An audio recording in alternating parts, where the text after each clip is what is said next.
Let's try and bring in the Foreign Affairs Minister Melanie Joly in the conversation and to understand what Canada is doing to help Morocco at the moment.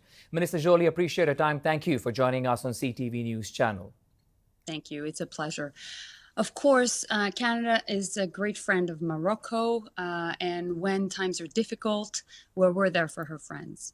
So the goal right now is definitely to make sure that the Canadians that are in Morocco are safe.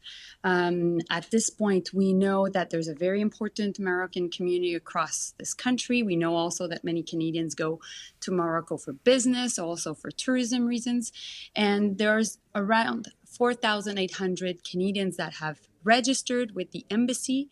We have, as of this morning, 11 o'clock, 31 people that had reached out for information. None of them have reached out yet for any form of help. It was rather for information. But my message to you and to our viewers right now is to make sure that people register with the embassy. They can go online also through my own social media or the social media of Global Affairs Canada to make sure that they have access to the registry, because that's the best way to make sure that we are in close contact with them.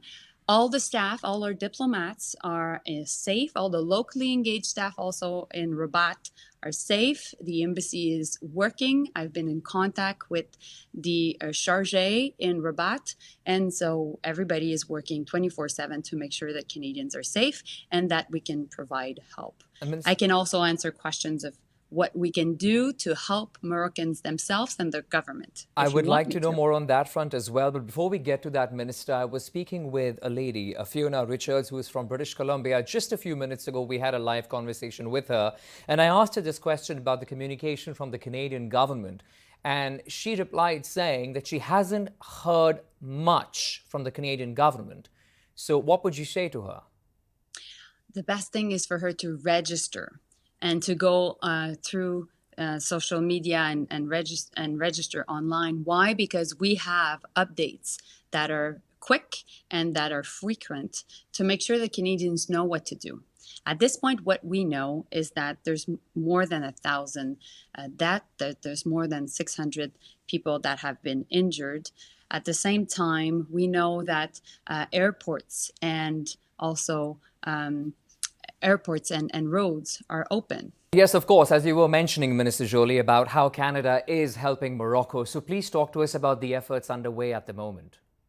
Yes, of course. So I've been in contact with the Minister of Foreign Affairs of Morocco. I've been in contact with our embassy also in Morocco with the chargé. What we will do right now is definitely help Moroccans dealing with this tragedy.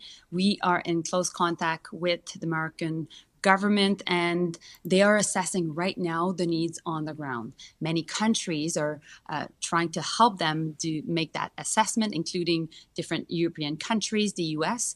And as I mentioned at the beginning of this interview, since Morocco is such a great friend to Canada, we're there in times of needs, and we will be there to help. It's an all hands on deck situation. I've been in contact with my cabinet colleagues, so we'll have more to say in the coming hours on this issue. But my main point to Canadians watching us right now is if you have family in Morocco, if you have friends, please register online through our embassy. It's extremely important. We know that this is an important earthquake, 6.8 magnitude. We know also that it is important, as lots of people are affected by this earthquake, that Canadians are safe. And this is my utmost priority. And that's why making sure you're in contact with the embassy will help to provide the right communications for you to take the decisions. Oh, well, thank you for that, Minister.